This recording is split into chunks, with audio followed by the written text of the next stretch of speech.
It's been well documented that Conservatives, nationalists, set to make major gains right across Europe at the next EU election, including in France, where Marine Le Pen's party looks on course for a big win in that election and could even potentially in the future secure a majority in the French Parliament, as indicated by that leaked poll.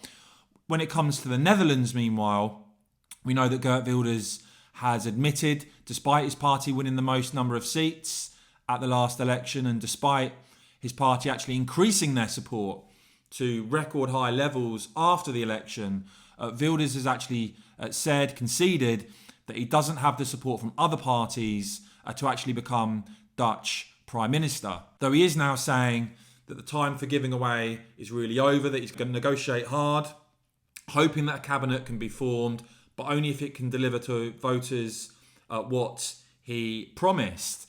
Of course, one of the key pledges from Geert Wilders and his party that won that Dutch election was on Nexit, was on a referendum, was on a Dutch exit from the European Union. When you look at the EU elections in the Netherlands, you see something quite striking there as well.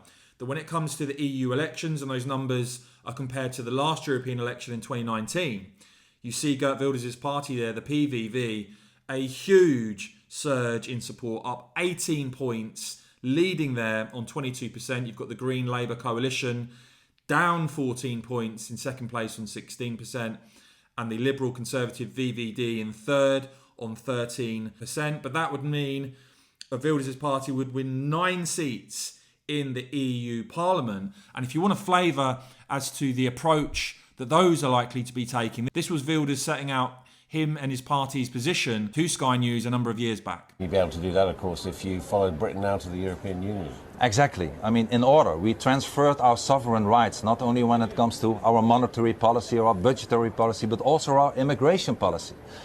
We transfer that to Brussels, so we have to regain our So you would sovereignty. hold a referendum? We would hold a referendum in the Netherlands for what we call a Nexit, the Dutch leaving, in order to be able to toughen up our immigration policies. It cannot be done, and it will not be done by Brussels and the European Union. You have to become a sovereign nation again in order to do that.